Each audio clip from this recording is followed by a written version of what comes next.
The one thing that I hate most about this case is that a lot of the records that people love were born of silent and secret pain that was covered up by corruption and money, and that needs to end.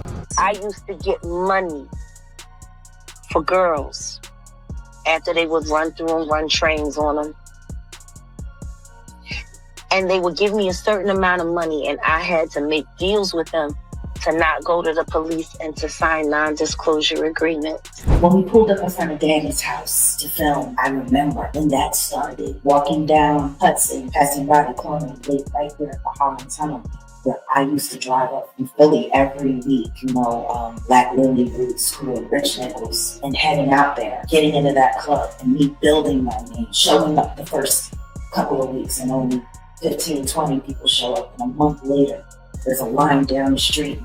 3 months later, there was a line around the corner. And it's funny because sometimes I would pull up, we would jump out, and I would have my hoodie on, always hiding in plain sight. And I woke up like, yo, what's this line for? What y'all, man, we trying to get into Lily, man. We trying to get into the Lily. Yeah, we going to Black Lily. Oh, for real, who playing? Man, we here to see the Jaguar. Just memories like that. Being out Flatbush, out 125th and St. Nick. Like I remember being running those streets, and now here I am, a woman coming back to correct everything that was wrong when it was my turn.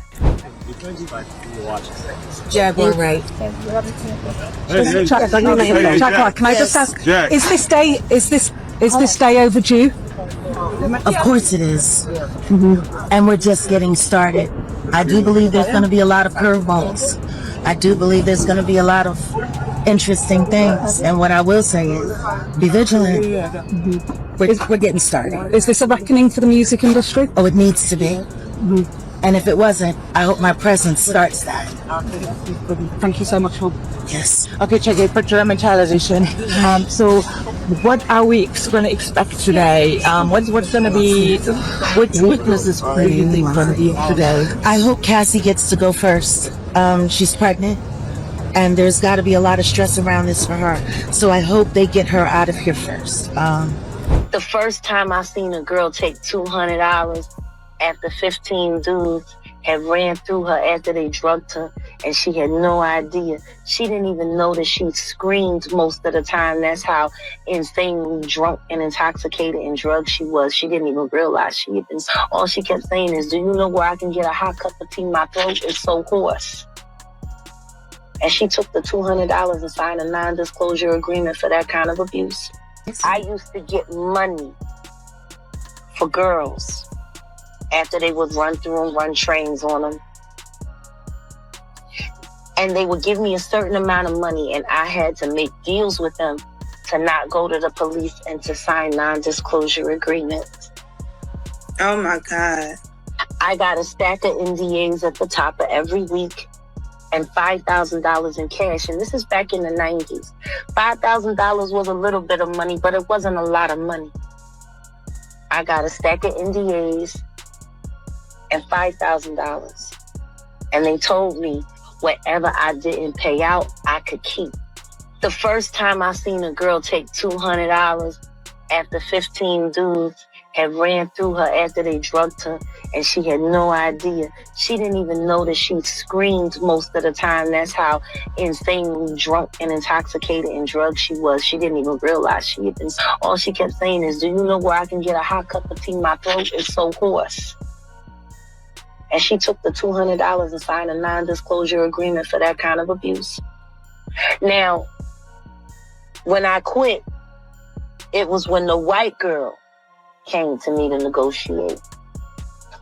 And I said, how about we start with $500? She said, how about I know they give you at least $5,000 for this? Tell them they're going to have to come to the table with more money if they want me to sign off on this paper. The white girl, turned out she was pre-law. She was in college studying pre-law. She knew all about it. And she walked away with $25,000 that night. And guess what? Of all of the women that I paid off while I worked for this particular crew, she got the most money. And it was the black girls that accepted the least amount of money. I actually ran out of cash one time, and I couldn't find anybody with petty cash to go get more money to pay off more girls. And those girls accepted backstage passes at the next concert instead. Oh my God. After being viciously raped, after 15 dudes had ran through her after they drugged her, and she had no idea. She didn't even know that she screamed most of the time. That's how insanely drunk and intoxicated and drugged she was. She didn't even realize she had been. All she kept saying is, do you know where I can get a hot cup of tea? My throat is so hoarse. And then, so begins the dominoes. And what will this case mean for the music industry? Will this be like the downfall for it? Well, I hope it's the end of an era that has brought nothing but pain. At the end of the day, music should be cruelty-free. That's my company. That's what I stand for. Cruelty-free artistry. And do you, what kind of witnesses, what kind of celebrities do you think we're going to see here as witnesses? Expect everyone that you didn't think would be there. That's what I will say. A lot of people keep betting on a lot of things. This is a federal case. They are taking this very seriously. Just who should be nervous? I mean, like everyone. Everyone should be nervous. Yeah. Everyone. Like Usher Kutcher. Give me some names. Who do you think? For legal reasons, I can't say. I keep ending up in lawsuits for things that I didn't do, so I'll have to plead on that one.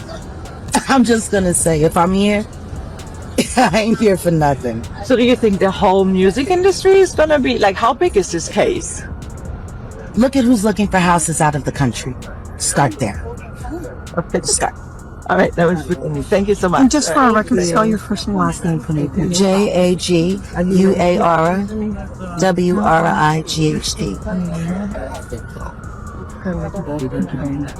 Thank you so much.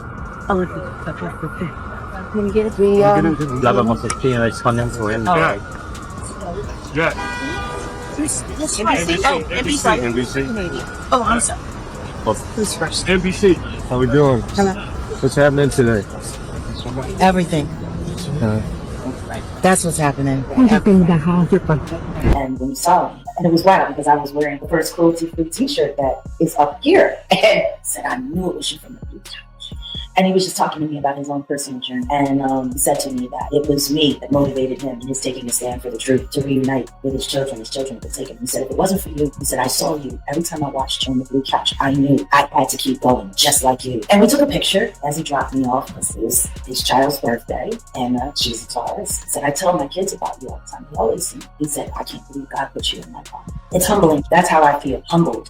Because the truth is, there are millions of people who have watched our interviews who have found strength, encouragement, and of value in truth. We did that here. So yeah, I guess the best way to describe me right now is that God would trust me with this. And I'm surprised that I did the right thing despite odds. So here we are. Here we are. Jack, you currently, and again, if people are watching this trial closely, you are actually... Jay-Z is setting Diddy up. He ain't doing different.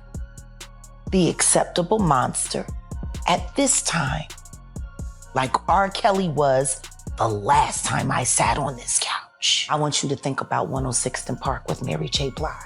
Free, who is a victim of Sean Carter. Yeah. Mary J. Blige, who is a victim of Sean Combs, are sitting there talking about the death of Aaliyah. I'm saying, Sean Carter, you're a piece of shit. Taking Pimp C wasn't bad enough. You just want to go down there and you want to just remove all of the balls from every real gangster. And she was trained at the esteemed Berkeley College of Music. Handpicked by my very good friend, Terry Lynn Carrington, Dr. Terry Lynn Carrington, who put together Beyonce's entire female band, which was Matthew Knowles' idea because he couldn't get Beyonce to stop people. Guess you didn't know your daughter well enough because she just started all the girls. What if the golden ticket to fame, the one that promises young artists a fast track to stardom, came with a hidden cost no one ever talks about?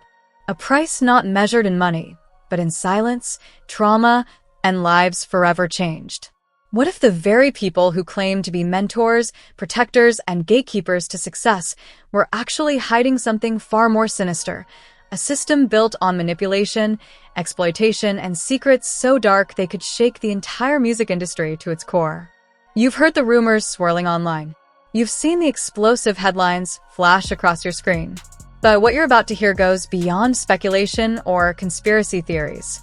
This is a real story, one of betrayal, cover-ups, and crimes buried under millions of dollars in hush money, NDAs, and fear. This isn't just another scandal waiting to go viral. It's the untold truth behind Diddy's mentorship program, as revealed by someone who is inside it all, singer and fearless whistleblower Jaguar Wright. And let me tell you, the truth she's telling is even more shocking than anything Hollywood has ever exposed. We're talking about young talents lured in with promises of fame, only to find themselves trapped in a world where power ruled everything, including their bodies, their voices, and their futures. This isn't just about music. It's about control, corruption, and the high price of silence in an industry that thrives on both. On the surface, Diddy's mentorship program looked like a dream come true. Young artists, dancers, producers, all given access to one of the most powerful men in music. It promised guidance, exposure, and a golden ticket into the industry. For many hopefuls, it was the opportunity of a lifetime, a chance to learn from someone who had built an empire from scratch.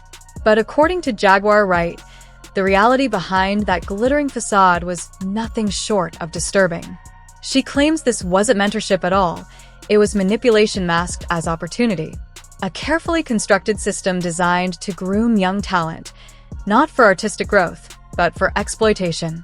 Those who entered the program were often unaware of what they were really stepping into. Many didn't know better, and even fewer could afford to speak out. The power imbalance was extreme, with Diddy holding the keys to fame, fortune, and professional survival. In Wright's telling, this wasn't just about bad behavior. It was about control, influence, and the silencing of voices that might have exposed the truth. Behind closed doors, the program allegedly became a breeding ground for abuse, where boundaries were blurred, consent ignored, and silence bought, sometimes with money, sometimes with fear.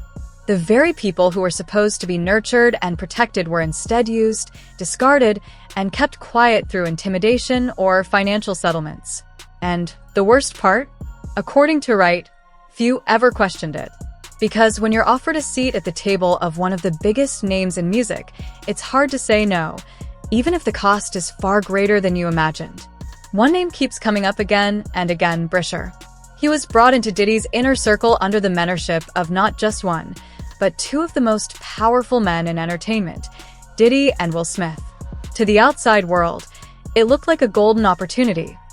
A young talent being groomed for greatness, given access to elite circles most people could only dream of. But behind closed doors, Wright paints a very different picture. Instead of guidance and support, she claims Bryce was used, broken, and ultimately discarded like so many others before him. According to her, he wasn't being mentored. He was being groomed, manipulated, and exploited, all under the guise of career advancement. And the deeper you dig, the more disturbing the story becomes. Wright doesn't just hint at shady behavior. She describes scenes that sound like they were ripped straight from a psychological horror film. Parties filled with flashing lights, loud music, and young girls who had no idea what was happening to them. Girls who arrived full of hope and ambition, only to be drugged, violated, and then handed a check for $200 along with an NDA demanding their silence. And if they asked questions, they were quickly shut down, paid off, and sent on their way, as if nothing had happened. Even more shocking, Wright says she was the one responsible for paying them off. Week after week, she was handed stacks of cash and legal documents, told to make the problems disappear. After being raped by 15 guys, she recalls in a chilling moment, one girl asked for tea because her throat was sore. She had no idea what happened. That line alone should send chills down your spine. A young woman, violated in the worst possible way, asking for something as simple and innocent as tea, completely unaware of the trauma she'd just endured. And this wasn't some rare, once-in-a-blue-moon occurrence. Wright insists these events weren't exceptions, they were routine. A systemized pattern of abuse, manipulation, and silence. These weren't wild Hollywood rumors or overblown stories. They were weekly occurrences, buried under layers of money, influence, and legal paperwork designed to keep victims quiet. The speed and efficiency with which these incidents were covered up is perhaps the most damning part. There was no hesitation, no moral dilemma, just a cold, calculated process to protect reputations, careers, and empires. The same industry that built stars and shaped culture was also quietly cleaning up its darkest secrets, one NDA and one payout at a time. This wasn't mentorship. This wasn't education. This was a machine of exploitation, hidden behind fame, fortune, and the illusion of opportunity. And for years, it ran like clockwork until someone decided to speak out. Jaguar Wright didn't just witness the abuse, she was actively involved in managing its aftermath. According to her claims, for years she was handed stacks of non-disclosure agreements along with weekly cash payments, often as much as $5,000 in the 1990s, all meant to silence victims and bury the truth before it ever reached the public eye. Her role wasn't passive.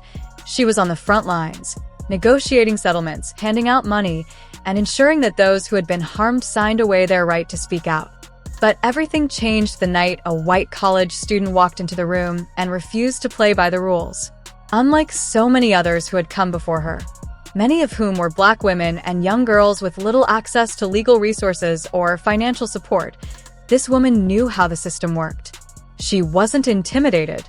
She understood the value of her story and demanded more than the standard payout. She knew the game, Wright recalled, clearly impressed and perhaps even unsettled by the young woman's confidence. In the end, she walked away with $25,000, 5 times what most were offered, and set off a chain reaction that would change the way Wright saw everything. It became painfully clear that justice wasn't blind. It was deeply influenced by race, class, and how much power you already held coming into the room. While some victims accepted as little as $200 and a backstage pass to a concert, others, particularly those with fewer options or less awareness of their rights, were easily silenced. The disparity in payouts revealed an ugly truth. The system wasn't about fairness or healing. It was about control, convenience, and protecting powerful figures at any cost. Wright admitted that she ran out of cash one night because so many women needed to be paid off after a particularly wild event. When that happened, the solution was simple: hand them VIP passes instead. And they took them. Not because they wanted to, but because they had no leverage, no legal guidance, and no real understanding of what had even happened to them in some cases. Many were drugged, traumatized, and confused, barely aware of the violation they had endured. That moment with the white college student exposed a deep imbalance, one that went far beyond individual cases and pointed to a larger pattern of exploitation. It wasn't just about Diddy or any single person. It was about how wealth, education, and racial privilege could determine whether someone got justice, or just a hush payment wrapped in secrecy. If this were just about Diddy, it might be easier to digest. But there's another layer, one that implicates those closest to the victims and raises deeply uncomfortable questions about complicity, loyalty, and the cost of ambition. Wright accuses Bryshere's mother, Andrea Mayberry, of knowing exactly what was happening and doing nothing, not out of ignorance, but by choice. According to Wright, Shear reportedly reached out to his mother multiple times, opening up about the abuse he endured, the emotional toll it took, and the pressure he felt to stay silent. He allegedly begged for her support, hoping she would pull him out of the situation before it got worse. But instead of stepping in to protect him, Wright claims that Mayberry stayed quiet, allowing her son to be passed around by industry elites in exchange for access, influence, and opportunities that came with being connected to powerful figures like Diddy and Will Smith.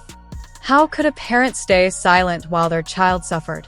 That question haunts this case, and it's one many are now asking aloud. It's not just about neglect or denial. It's about active decisions made behind closed doors.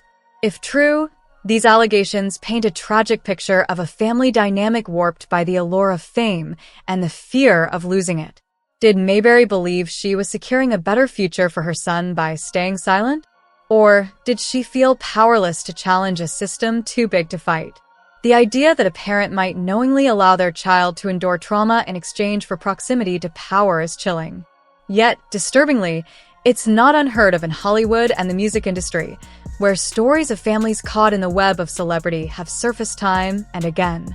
This case forces us to confront the reality that sometimes the people who should offer protection are the ones who enable the harm, whether out of fear, greed, or misplaced loyalty. That's what makes this revelation so explosive. It shifts the narrative from a story of individual misconduct to a broader indictment of a culture that prioritizes prestige over people. And it leaves the public grappling with an even darker truth, that silence from those closest to the victim can be just as damaging as the abuse itself. Now, Wright says she's done staying silent, and this time, she's not just speaking out, she's backing her claims with what she describes as hard evidence. She's reportedly handed over secret tapes to prosecutors, recordings that allegedly contain damning conversations or interactions involving Diddy. If these tapes are authenticated and deemed admissible in court, they could become the turning point in a federal case that's already shaking Hollywood to its core and sending shockwaves through the music industry at large. Some legal analysts believe these tapes could be the key piece of evidence that shifts the entire narrative, potentially corroborating years of allegations that were previously dismissed or buried under layers of secrecy and financial settlements. The implications of such evidence going public are massive, not only for Diddy personally, but for the powerful networks and systems that have long protected high-profile figures in entertainment. Legal experts say this trial could drag on for 8 months or more, especially if new evidence like the tapes is introduced, requiring extensive verification, expert testimony, and legal maneuvering. But for many advocates and survivors who have waited years for accountability, that kind of delay is a small price to pay for justice to finally take center stage. Because this isn't just about one man, it's about an entire system built on silence, money, and influence.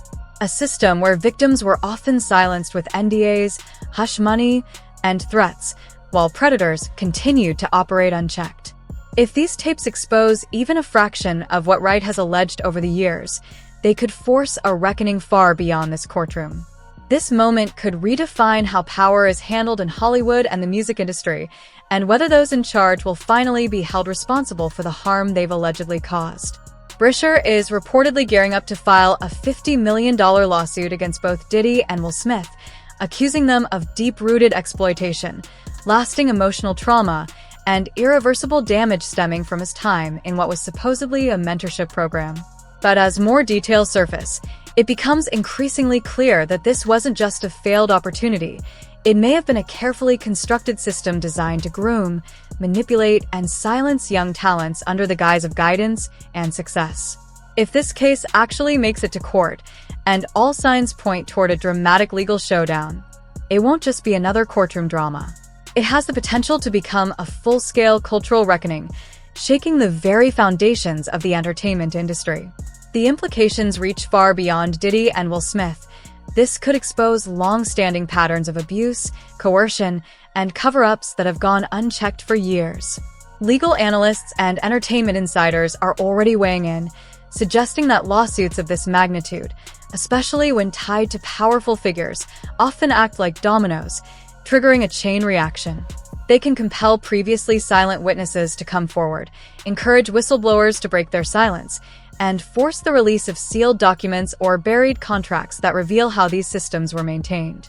In many cases, high-profile litigation ends up peeling back layers of secrecy, exposing not just individual misconduct but entire networks of complicity involving executives, managers, attorneys, and even other celebrities who benefited from the silence. But here's where things take an even darker turn. Recent insider reports suggest that Diddy's legal team is attempting to subpoena Bryshere, aiming to bring him into the courtroom, not as a plaintiff, but as a potential witness against himself. At first glance, this might seem like a strange legal move, but experts say it's actually a calculated strategy. By pulling Shear into the process under oath, Diddy's lawyers may be trying to control the narrative, discredit his claims, or even trap him into contradicting earlier statements. However, there's a deeper layer to this maneuver. Sources close to the situation hint that Diddy's team isn't just concerned about what Shear says he knows. They're worried about what he might reveal unintentionally, or what connections his testimony could unearth. According to those familiar with the case, Shear may hold access to information that could implicate other high-profile names, potentially widening the scope of the investigation and dragging more powerful figures into the spotlight. In short, if this legal battle escalates as expected, it could become more than just a fight over money or reputation. It could turn into a moment of truth-telling on a scale we haven't seen before, one that forces Hollywood and the music industry to confront the darkest corners of their past and present. Jaguar Wright isn't afraid anymore, and she's made it clear that her mission goes far beyond personal gain or revenge. "I'm humbled," she said during a recent interview, reflecting on the weight of her decision to speak out. "I didn't do this for revenge. I did it so others wouldn't suffer the same fate." Her words carry a powerful message. Music should be cruelty-free. It's not just a slogan. It's a call to action, a vision for an industry where talent is nurtured without exploitation and where young artists are protected instead of preyed upon. But for too long, the music business has operated under a different set of rules, one that protects predators, silences victims, and buries the truth under mountains of NDAs, settlements, and carefully orchestrated damage control. Behind the glossy surface of fame and fortune, a darker reality has persisted, hidden from public view, but deeply felt by those who lived through it. Now, with new testimonies surfacing, high-profile lawsuits being filed, and explosive evidence coming to light, the walls of secrecy are finally beginning to crack. What was once whispered behind closed doors is now being shouted in courtrooms and shared across social media.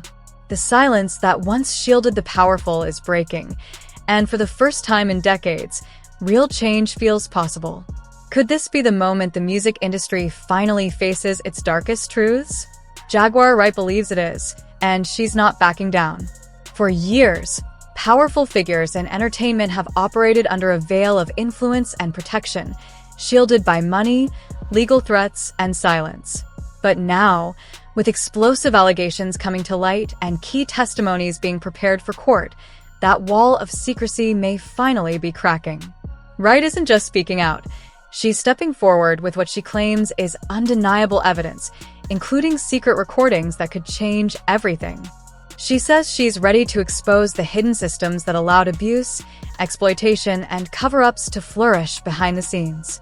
"If I'm here," she said firmly, "it's not for nothing." These aren't just words meant for drama, they're a declaration of intent. Wright sees herself as part of a larger movement, one that's pushing back against decades of unchecked power and complicity. This trial isn't just about Diddy. It's about the broader culture of corruption that has gone unchallenged for far too long. It's about the deals made behind closed doors, the victims who were silenced with settlements, and the people who benefited from a system built on secrecy. And for the first time in decades, the music industry may finally be forced to answer for it all. What happens next could set a precedent, not just legally, but culturally.